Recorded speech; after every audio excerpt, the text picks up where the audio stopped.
Realized I was trapped in a never-ending dream, routines felt scripted, and even my therapists were just actors in the illusion. I feel utterly and completely disconnected from my surroundings, my body, and my mind. It's as if I'm merely a passenger in someone else's life, each day blurring into the next like an endless, unsettling dream. I open my eyes in the morning and feel the exact same as when I went to sleep. There's no fresh start, not even a sense of tiredness. I simply open my eyes and start moving, always suspended in this in-between state. Because of this, my life has become a gray haze I can't seem to shake off or escape. Sometimes, I catch myself staring at an object, a chair, a table, and in an instant, something changes. The edges become fuzzy, blurry. No matter how hard I blink or rub my eyes, that off-kilter feeling lingers. It's as if reality fractures around me in small but deeply unsettling ways. When someone interacts with me, my body shifts to autopilot. Words and actions tumble out, but I can't claim them. I'm no longer in control. Sometimes, I swear it feels like I'm sharing my body with someone else, and the loss of control is slowly driving me insane. I've worked with several psychiatrists, therapists, and doctors since I was very young. I went through depression, but I fought through it and recovered. Yet, no one has ever given me a diagnosis for any dissociative disorder or anything else that would explain what I'm experiencing. None of the professionals I've met seem to know what's actually wrong with me. Everything just feels faded, dull. Colors no longer pop, they are muted, washed out. Sounds feel distant and out of reach, and even the simple sensation of clothes on my skin is slipping away. It's like reality is retreating from me layer by layer, and each day, it's getting harder. Sometimes, I ask myself, am I actually dead? Am I stuck in some endless dream? Is this really life, or did something happen to me and now I'm drifting somewhere else, imagining all of this inside my head while my body lies on the pavement in reality? I don't want to die, I just want to live. But I want my life to feel real again. I need this to stop. Please, someone, anyone, help me. So many people have asked if they could use my story on their podcasts or YouTube channels, hoping to set a chilling mood or add a twist to a spooky compilation. For anyone still curious, you can, but only if it's clear that what happened to me was never supernatural. My collapse wasn't the universe folding in on itself, it was a young person with no support, unraveling at the seams. If my story is ever told, let it be a cautionary tale, an example of how fragile mental health can be and what can happen when it goes without care. If anyone shared my story already, all I want is to see a curiosity winning out more than anything else. It took years of bouncing from psychiatrist to psychiatrist, from treatment provider to treatment provider before anyone finally told me what was happening inside my mind. At 21, I finally had a name for it: anxiety and borderline personality disorder. I remember being shell-shocked at the diagnosis. The media paints borderline as one thing, but the reality is so much messier, so much more varied. For me, BPD means a cocktail of symptoms: severe depersonalization, derealization, dissociation, hallucinations, depression, mania, obsessive-compulsive tics, the eerie sense that nothing is solid or real. When I wrote that first desperate post, all of these symptoms were roaring, unstoppable. I was 16 and living alone, caught in the jaws of an abusive relationship with an older man, drinking myself numb by degrees, never even realizing that what I was doing was self-destructive. I didn't mention then, but anorexia was eating away at me too. I hadn't eaten in days. Looking back, no wonder it felt like reality was fractured. If only I could go back and hold that kid, tell her she wasn't broken, just sick and desperately needing help. People have wondered if I ever really got better, if the fuzz, the disconnection ever faded. I wish I could say it's all behind me, that I woke up and the fog was gone. But I can't, at least not yet. The depersonalization and derealization never fully left, but they are softer now, duller around the edges. I still feel fuzzy sometimes, my grasp on reality slippery, but it doesn't choke me with fear. I'm forgetful, I get confused, but I'm not afraid anymore. I don't feel like a ghost drifting just outside of my body. When it grows too much, I use grounding exercises. Sometimes, if I focus hard enough, I can get the static to clear away, even if it only lasts a moment. Those moments remind me that clarity is possible, that it exists. I made peace with the idea that I might always carry this with me. I decided I'd either stumble through as best I could, or I wouldn't make it. And I'm still here. I'm really, truly glad I stayed. And maybe one day, I'll wake up to find the last of the haze melted away like others have before me. That hope keeps me going. Update 3. I didn't expect the next strange, tender thing to be silence. I got invited by a friend of a friend who worked at a lab to sit in an anechoic room for 20 minutes. It's like stepping inside your own skull, she said, laughing, and I thought, sure, Let's go let my brain fold in on the quietest corner of the world. The door shut and the air felt thick, like velvet. Within a minute I could hear my pulse, not as a feeling but as a sound, then the wet click of my throat when I swallowed, then the dull, distant thrum of blood in my ears. The edges of the world that usually smear and blur around me did something I can only describe as clicking into place, because there was nothing left to get lost in. No hum of traffic to dissolve into, no tinning me do sick from someone's phone to tug my focus away. Just this animal drone inside my body saying, here you are. A week later, I stepped into a different lab and let 2 graduate students strap me into a headset and stick little sensors across my ribs. It was a depersonalization study. They were piloting heartbeat biofeedback in virtual reality. On the screen, there I was and wasn't, a ghost me in a plain white room, a chest rising and falling in perfect time with my own, a red dot pulsing where my sternum should be. Just keep breathing, one of them said, and for once it sounded like an instruction and not a plea. There's a moment in the simulation where they dim the room until only that pulse is visible, and something very old and animal in me went quiet. It didn't cure me. It didn't fix 8 years of static. But afterward I walked home without that thing wobble in my knees I've learned to ignore, and I made dinner, and I didn't have to narrate to myself what each object in my apartment was to make it feel real. My keys were keys again. My sink was a sink. My hands were mine. I've fallen into a very cold habit since then. There's a river near my place, slate gray most mornings, and a loose congregation of women who swim before work, neon caps bobbing like candied fruit and all that steel water. The first time, I thought my heart would tear itself free, the shock of it was like bright cloth ripping. But after the third done face in, blow bubbles, kick, come up the buzz and my head softened down to a sensible humming. Our breath steamed. Someone passed me a thermos and a wedge of orange the color of a safety cone. I've never been good at being a person in a group, but there was something about all those bodies agreeing to be cold together that translated into a language I understand. My life, in between these odd, anchoring experiments, keeps happening in small ordinary scenes. I still dissociate, but it's less like slipping into someone else and more like a fog sweeping the street. You don't question what street you're on anymore, you just look for tail lights. The other day on the bus I lost 30 minutes in a way I haven't in a long time. I blinked, I was 3 stops past mine, and my phone had a new note open with a sentence in it. We'll be okay. Get off at the library and walk back. I don't remember typing it. Autopilot me gave a pretty decent instruction, and I followed it, laughing a little and crying a little on the sidewalk as if I just bumped into an old friend who knew me better than I did. I said I'd never make this into a ghost story, but there is a different kind of hauntedness I have to write about, the kind where a person who hurt you lives in your bones for years. Last winter I got a call from a detective. A girl, not a girl anymore, a woman younger than me, had come forward about the man who, when I was 16, was romancing me in public and ruining me in private. I hadn't said his name out loud in a very long time. I thought it would unmoor me. Instead, I wrote a statement at my kitchen table with the same cheap gel pen I signed my rent checks with. My hand shook. I stopped twice to make tea and once to cry into the dish towel. In the end, he pled to something that fit inside a paragraph. There wasn't a cathartic courtroom monologue, no clear bolt of justice. A letter arrived in a plain envelope with words that made my stomach sour. I read it leaning against the fridge, then put my boots on and went to the cheap bakery on the corner and bought a ham and cheese croissant that flaked all over my jacket. I sat on the curb and watched 2 pigeons argue over a pebble like it was a pearl. It wasn't nothing. It wasn't everything. But it put a shadow where it belonged, long and thin and behind me. Therapy still lives in the bones of my week even without standing appointments.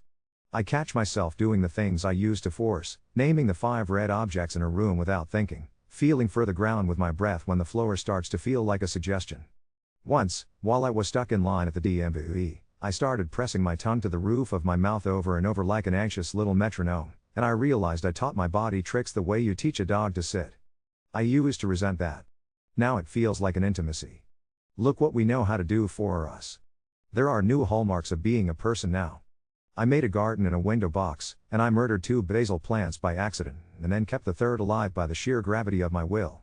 I adopted a cat with a ketchup-colored nose who prefers to sleep on my calves and occasionally screams at walls as if scolding them. I went back to school part-time, not for anything heroic, just classes that make my brain feel like a place I'd like to live in. I got a job shelving books at the university library, which is a miracle in itself, the way letters arranged into spines become furniture for people's lives. Sometimes the fluorescent lights rattle and the carpet pattern stares too hard, and I excuse myself to the staff bathroom and run my wrists under cold water until I can hear my own blood again. The crazy thing, if there is one, is that I love my mind now more than I hate it. Even on the days where it loops me like a tape I can't stop, even on the ones where the glass shimmers and the colors dull and I have to remind myself that the woman in the checkout line is real and not a picture. Love isn't the same as comfort. Love is a decision that keeps getting made. I thought if I ever wrote this I'd be writing a victory lap or a defeat. Instead I'm writing about a threshold I cross and recross, all day, every day. It's never once closed on me for good. I don't know if the fog will ever clear completely. I don't know if I'll wake up one morning and everything will be sharp-edged and loud and unquestioned. I suspect I won't. But there are ways back now. There's a room so quiet I can hear my history being. There's a river that bites and then invites. There's a version of me that leaves notes. There's a cat who insists on a 5 a.m. census of the apartment, yowling at phantom invaders, and a neighbor who practices cello on Sundays so mournful I sometimes sit on the stairs just to let it fill my chest. The last time the world went gauzy, I reached for a lime in the fridge and bit into it whole like it was an apple, out of sheer animal need to be pulled into my face. It worked, and I laughed so hard I choked. I stood there with tears and pulp on my chin, ridiculous and awake. No tidy ending here, just the kind where I keep finding new ways to live in this body, in this dimension that is, in fact, mine. And that feels, more often than not, like enough. Update 4. I didn't expect the next beautiful, ridiculous proof of life to involve stringing a wire off my balcony and asking the sky to talk back. A guy at the library with a baseball cap that said "Be nice to nerds" slipped a paperback into my cart. An old ham radio manual with coffee stains bloomed into maps on the margins and said, "You've got the kind of handwriting that belongs on QSL cards."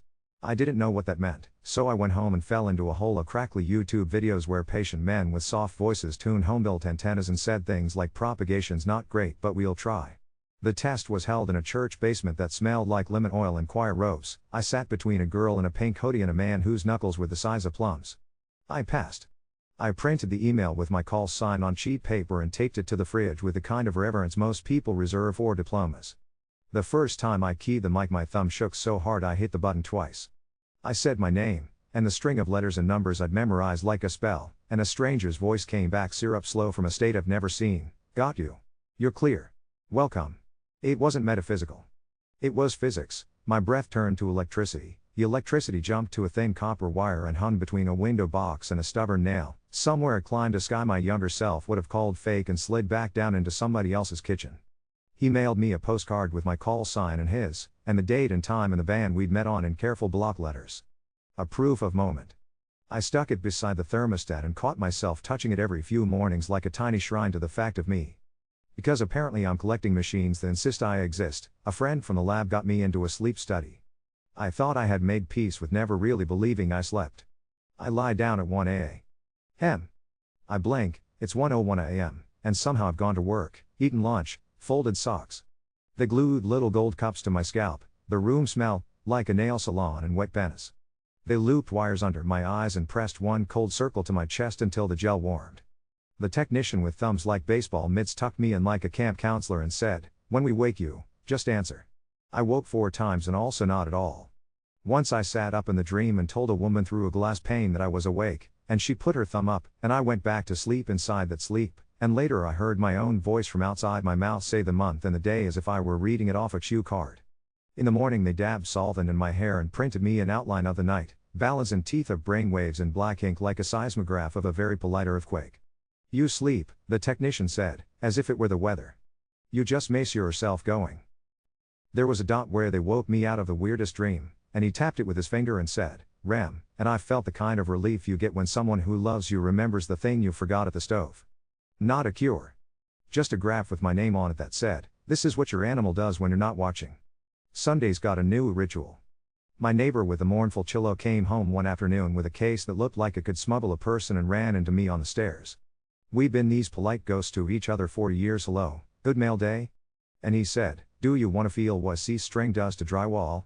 He propped the end pane and rolled his shoulders and drew the bow slow, and the hallway turned into something warm belted. It went through my soles and up the stems of my shins. It turned the air into butter. He handed the bow to me like it was a living thing and said, "Let it catch." I scraped. It bucked. He said, "Again," and on the third pass I got a tone that was less feral, more moon. The rosin dust hung there in the light like secondhand snow. My cat, who hates everything that isn't food, barged out of my door and yelled at the instrument like it had offended our ancestors, then collapsed theatrically on my neighbor's shoes as if conceding defeat. The next week he knocked and lent me an ancient practice mewed and a method book with pencil scabs from some other beginner who had learned to make a line sing without vibrating their forearm like a hummingbird. I'll never be good. That's not the point. The point is the way the meat of my forearm learns, the way my sternum answers when the wood calls. The world shook for real, and I got the sequence wrong. It was early, the sky outside the kitchen window was that blank milk before sunrise, and the glasses in the cabinet sang tiny manners at each other. My first thought was the same old traitor, you're doing your trick again, where you tilt the floor. Then the radiator did a polite shudder and the hallway plant rattled its little leaves like maracas and my phone screamed without my asking it to. The cat elongated into a furry underlined dash and dove onto the bed. I stood in the doorway because that's what television raised me on and texted 3 people, is this me? And before they answered the neighbors were all on the stoop in pajama pants cradling mugs like talismans, blinking at each other with bare faces. There was a hairline crack on my favorite mug after, a new thatch of crazing in the glaze like a spiderweb somebody tried to scrub. I ran a fingertip across it and laughed into my own mouth because for once the evidence lined up, a room moving, a cat pancake, a community of people looking stupid and living. I swept the tiny plaster dandruff off the baseboards and kept missing a stripe, the broom just pushing it around until I bent down and used my palm. On a lark, I answered an email from the university, do you want to be a standardized patient? It's paid, there's free granola bars, and you get to say palpate without blushing. I thought it would be funny to pretend to have stomach pain while a row of fluorescent stunned 22-year-olds tried not to look at my shoes. Then they handed me a script that read like my 16th year with the edges rounded off the parts they could put on a test. The first student asked me, calmly, if I ever felt detached from reality. I said, sometimes the room looks like a painting of itself, and her pen froze above her clipboard and her face did something human and unscripted. After, in the hallway, she said, too fast, I think my cousin, and then stopped, professional again, and thanked me like I had done something large. I cashed the check for not much money and bought a bag of strawberries out of season because they were indecently red and tasted like nothing, and I ate them anyway and dripped paint down my wrist in the parking lot like a kid who doesn't yet care that she's sticky. Autopilot me is still a person in my house I don't see and who leaves thoughtful little traps. I found a shortcut on my phone with an absurd title, Come Back to Your Bones, that, when I accidentally hit it, made the screen go white and flashed a dot pulsing in time with the phone's little cheap vibration motor. I don't remember making it. It's so exactly the kind of thing I would make. I stood in my kitchen and let my own dumb rectangle thump me into my ribs while the tea kettle whistled and the cat said unspeakable things about the audacity of having to wait. Later I soldered together a kit I bought for too much on the internet, a little beacon that sends my call sign in slow Morse every couple of minutes, pinging nobody in particular, just announcing that I am here, boop by boop by boop. At night, with a wire drooping from my balcony like a clothesline for ghosts, I sat with a cheap receiver crackling on the counter and made soup, and between the onion going glassy and the broth getting honest I heard the thin, square waves of myself tapping my name into the dark. It felt absurd. It felt like superstition. It felt like pressing my tongue to the roof of my mouth in line at the DMV and having my heart answer back, okay, then. We're doing this. One night the sky spit sun stuff, the news said, a storm in a quiet vacuum, and suddenly the radio sounded like someone had dropped sand over a record. The polite man from the Midwest grew teeth. A guy with a voice, like a bar stool from far north, said words I had to look up after. 4 or 5 minutes, the noise lifted and I shot straight through the middle of it and landed in a kitchen where a woman made a joke about burning garlic and we laughed at the exact same time, 2 beats late for each other. The next morning a rectangular card with Cyrillic on it showed up in my mailbox like it had fallen through an administrative wormhole. It smelled like cigarette smoke and winter coyotes, and the ink bled a little where someone with big hands had pressed too hard.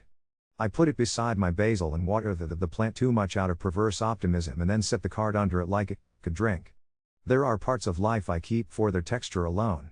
The solvent smell in my hair after the sleep lab didn't leave for a day and a half, and every time I turned my head I got this little chemical flash and grinned like a raccoon. The callus that's trying to form on my index finger is not glamorous, it's a mealy, proud nub I rub with my thumb at bus stops. The hairline crack in the mud catches in the pad of my lip when I drink in the morning, a small interference that reminds me where my mouth ends. I keep swimming in the river with the women who crack jokes that rise like steam. Once there was fog so thick we could barely see each other, neon caps glowing like low planets, and someone sang the opening line of a hymn into it and we all hummed back, the hum settling under our collars like a hot stone the way it does when a cheap cello turns one note into a room you can live in. My cat started sleeping in the empty laundry basket like a crooked pie, as if making a ritual out of the thing that gets filled and emptied and filled again. There isn't a cure tucked inside any of this. Nobody handed me a clean-edged world with a warranty. But sometimes I sit on the floor and the radio ticks at me and the basil tries not to die and the mug hurts my lip in a way I'm grateful for and the downstairs neighbor starts in on a box suite with the windows open and the building breeze. There's a graph on my desk that looks like a mountain range, there's a postcard with my name in someone else's hand from a place I will never go, there's a dot on my phone that will thump out a heartbeat on command. I used to think I was asking some external god of reality to tap me on the shoulder. Maybe I am my own weather now. Maybe it's just that I've made enough small, silly instruments and rituals that when the fog falls, there are more handles to grab. I still lose 30 minutes sometimes. I still watch a chair go fuzzy at the edges like it's embarrassed to be furniture. I still bite into sour things whole when I have to drag myself back into my face fast. Last week I walked past the cheap bakery and considered buying the croissant just to repeat a feeling, as if you could call a memory like a well-trained dog. I didn't go in. I went home and tuned the radio and heard an old man tell his friend a joke about a ladder, and I laughed too loud alone, and then I let the cat shout me into bed because it was time for the 5 a.m. census of invaders. No tidy ending here, still. Just new channels open, some with crackle and some with choir. Just the ordinary, stubborn miracle of speaking into a wired up nothing and having somebody answer, "I hear you." Over. Update 5. I didn't expect the next precise proof of body to sound like a woodpecker living in my skull. The clinic smelled faintly of printer toner and someone's lunch thermos. They pulled a blue swim cap over my hair and measured my forehead with a plastic ruler that made me feel like a very cooperative fish. "You'll twitch," the tech said, kind in the way you'd be kind to a stranger at a bus stop who's about to cry. She held a coil over my temple and tapped a key on a computer like she was playing a single, stubborn note. The first click went through my face and made my left eye jump like a startled frog. The second sent a little pulse into my jaw. I could taste tinfoil on a filling I don't have. The third, my thumb announced itself without permission. It was uncanny and boring, both. 20 minutes of a quiet machine knocking polite knuckles against my skull, and something in my chest, nothing dramatic, loosened like a top button. On the walk home, grapes at the corner store tasted like grapes instead of the word grape. It didn't last all day. It lasted long enough for me to carry a bag and not forget it was my hand doing the carrying. Because apparently my hobbies now include letting polite strangers scramble my senses on purpose. A week later, I let a graduate student pour warm water in one ear and cold in the other and turn the room into a slow farabo. "Nystagmus," she murmured, watching my eyes like they were tiny birds to be counted. The nice thing about dizziness orchestrated by someone else is that it had bores.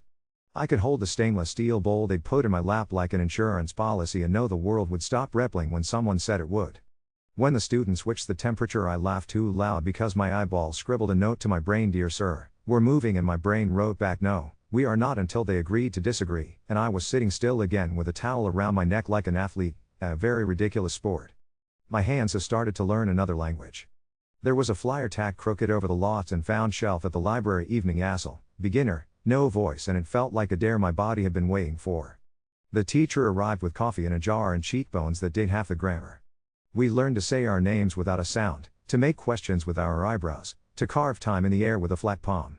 The sign for real skims an hour hand off your chin like you're cutting something loose. The sign for enough is a blunt kiss of one hand over the fist of the other.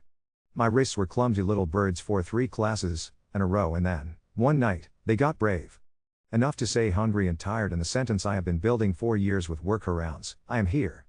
During break the room filled with the hum of bodies not trying to be language, and I stood by the snack table eating pretzels that squeaked between my teeth, aware in a way that was almost embarrassing of how bones meet. The balcony became a forest of honest instruments. I taped 2 zip ties to a rain gauge that looks like a toy periscope and wired a thrifted anemometer so it spins like a stubborn dandelion. I stuck a barometer on the kitchen wall beside my call sign and a not entirely straight photo of my cat squinting at the sun. Now the house whispers numbers to me while I make oatmeal, decimals sliding up or down as the sky thinks it's slow, huge thoughts. The first afternoon I watched the pressure fall like someone unhooking a necklace. My head went thick 10 minutes later. It felt like cheating in a test where the only question was, will you be fog or not? The graph from that day looks like a child's drawing of a hill. I touched the paper as if the line were braille for a private word I finally know how to read. The sky did a trick with geometry and everybody got very polite about it. The library passed out cereal boxes with holes punched, and a sheet of printer paper taped to one end. We stood out back in a little herd, holding homemade viewers, like make-believe astronauts. When the bite of the moon took its first neat chew out of the sun, the temperature thinned and the crows said a thing I have never heard them say in the radio on my counter, left on by accident, lost a layer of hash like someone had turned down busy air. There's a group of hams who like to listen to the ionosphere breathe when the light changes. I sent my tiny beacon's boop across a band some forum told me would be interesting during an eclipse and wrote the times in a notebook with a pencil that smelled like grade school. Later, on a plot that looked like a lie detector, you could see my name shortened by a hair in the heavy minute. My kitchen filled with a weird utility of my own heart rate while my neighbor yelled from his window that the colander made perfect crescent shadows. My cat put her entire face inside the cereal box and came out furious and full of dust. Because I will try any flavor of silence now just to see how it lands, I climbed into a float tank. The attendant had a key tattoo and a voice that kept secrets for a living. The lid shut and the water was body temperature, Epsom salt and a suggestion not to put my fingers in my eyes or I'd regret it. 14 minutes I was an astronaut. On minute 15 the quiet turned mean. The edges came back too close and too far at the same time and my brain wrote itself a panic telegram. I climbed out blinking salt and grace and found a note in my shoe later under the bench, in my own hand, river, not aquarium. I walked at the cold water the next morning and let that straightforward bite lay hands on me, and it was the kind of relief you get from an on/off switch that does what it promises. I spent an afternoon pounding a plastic chest to the tempo of BG's. The red-maned instructor in the community center clapped time while we took turns knuckling down on a mannequin with a face like a doll that seemed too much.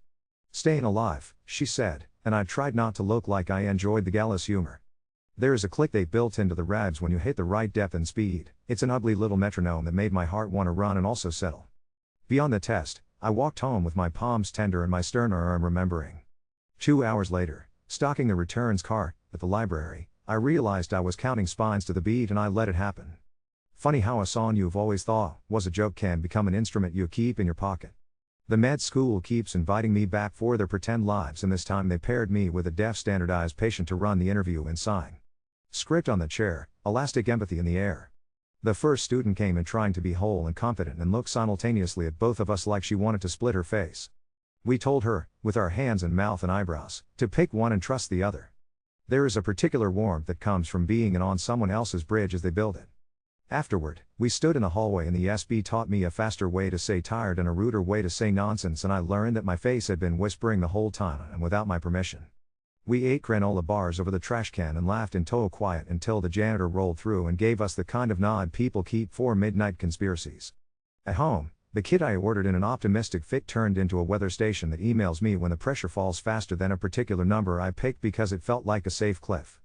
My phone vibrates at 3:12 at m.p.m. And the subject line says, falling. It's not poetic. It's obedient. The first storm that shouldered the neighborhood sideways knocked my internet into the last century, and the radio men woke up and did what they always promise they'll do for real. The repeater net filled with voices reading streets and quiet names. I sat at my table and wrote them down like spells. The old man with the ladder joke asked me to take a turn at net control while he ran outside to check a transformer. It felt like being trusted with the last slice of cake at a funeral.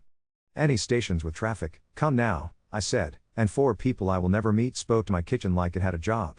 When it was over I ate a boiled egg standing up and my hand shook the good way.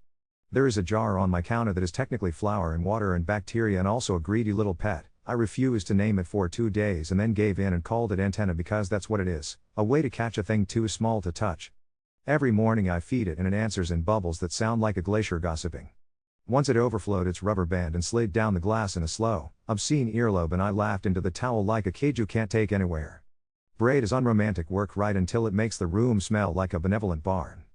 I kneaded on the table until my wrists yelled and my mind stopped doing double exposures and after, when the loaf came out stupid and wrong and perfect anyway, the crackle as it cooled sounded like a tiny radio in a far language saying, "Do you copy?"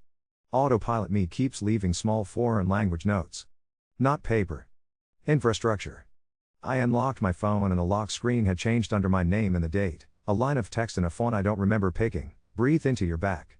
It's the exact sort of thing I write with my best therapist voice and the exact sort of thing that would annoy me if anyone else said it. In the moments where the world tries to slide off its hooks, I do as instructed, and my rabs answer wide and old. The cat chooses this as her cue to launch herself at ghosts and then drape over my ankles like punctuation. She has developed a grudge against the anemometer and will sit for an hour making faces at it as if she could bully the wing. On the stoop one night my neighbor came home with a square case and said he'd borrowed a viola for a week and did I want to hear what it does to a person. The C-string sighed in a way that cellos never had, like a cousin confiding a scandal. He let me drop my fingers on the skinny neck and I drew a sound that made my teeth buzz against each other like a tuning fork hiding in my jaw. We traded the bow back and forth until the rosin gave both of us a ghost rash and the upstairs lady leaned out her window with a cigarette and clapped once like a queen blessing peasants. Later, in bed, the vibration stayed. It nested in the gristle of my throat in a way that felt suspiciously like being alive on purpose. No cure arrived snug in a package with those polite coils or the ear water or the night sky getting bitten and all of us agreeing it was marvelous. What keeps happening is smaller and less tidy. My wall now has a family portrait of machines and graphs and cards with strangers' handwritings, and I keep adding to it like a teenager with a crush. There are new sentences I can make with my hands that don't require my mouth to believe me. There is a jar alive because I feed it and a wire that hums because I ask it to and a timer on my stove that goes off and I'm somehow home to hear it. When the fog drops, I have more handles. I have a calendar that will happily rat me out to myself. You said you would go swim. Remember the bread, call the coil place. I have a cat who practices sprinting the 2 meters between the couch and the radiator as if chased by a theory, and a basil plant that is, against all known laws, attempting to make a comeback from crispy. I keep thinking of the technician tapping the RAM dot on my sleep graph like he was showing me a goat campsite on a map. There, he'd said. There you were. The magnets knock. The water moves. The barometer drops. The sky occludes and then remembers.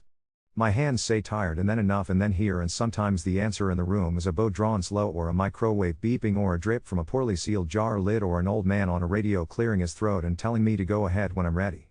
No tidy ending, still.